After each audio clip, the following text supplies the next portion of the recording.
Мен сіздерме керемет тауық қанаттарынан кешкі ас әзірлейміз. Ол үшін 1 килограмдай тауық қанаттарын аламыз. Одан кейін осылай тазалап аламыз.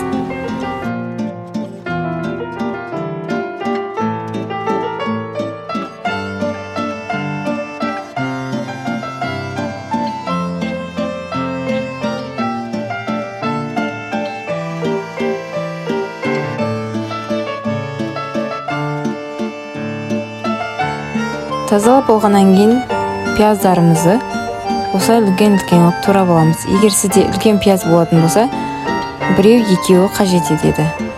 Менде кішкентай болғаннан кейін 3 пияз турадым. 2 тіс болмаса 3 тіс сарымсағымызды видеодағыдай кішкентай етіп турап аламыз.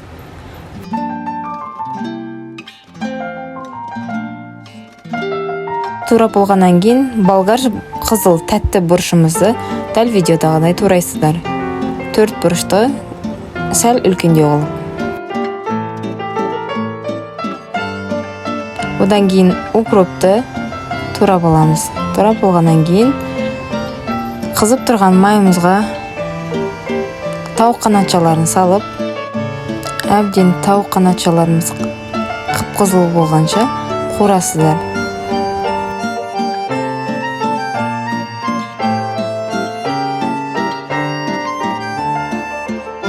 Одан кейін дәміне қарай паприка, қара бұрыш, тұзымызды саламыз, дәмдеуіштерімізді.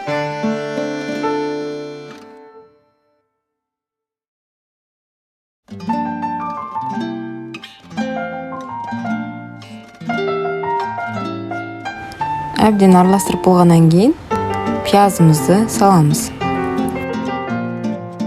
Пиязымызды салып тағы да 10 минут болмаса 5 минуттай қуырып аласыздар.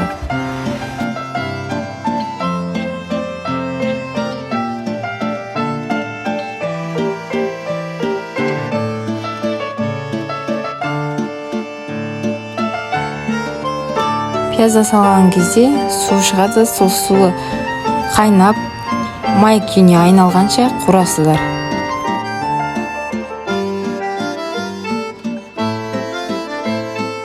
Одан кейін болгарский перецті, укропымызды салып, жақсылап араластырамыз.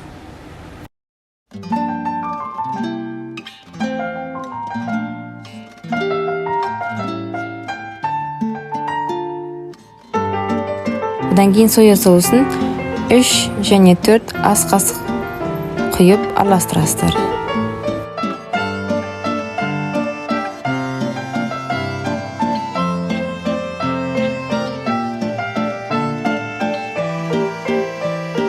Жақсылап араластырып болғаннан кейін қайнап тұрған суымызды құямыз. Подливымызды осылай дайындап аламыз, яғни сорпасын. 20 минутта піседі. Подливымыздың қасына гарниріне мен фриді қостым. Дайын тұрған фримізді осылай қуырып аламыз. Егер сіздерге фридің үй жағдайында қалай жасау керектігін қажет болса, соңына дейін көріңіздер видеоны, мен сілтемесін қалдырамын. Және қасына мен күрішті салдым. Осылай қызып тұрған майымызға күрішімізді әбден қуырып аламыз. Дәміне қарай тұз қосасыздар. Одан кейін қайнап тұрған суымызды құямыз. Себебі күрішіміз қайнап тұрған су құйсақ жабыспайды, бәрі шашыраңқы піседі. Суық су құймаңыздар, жабысып қалады.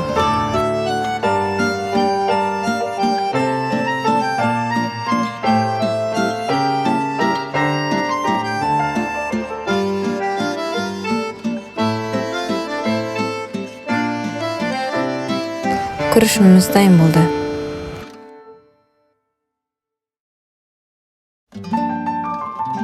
Осылай қонақтарыңыздың алдына салып беріңіздер. Астарыңыз дәмді болсын.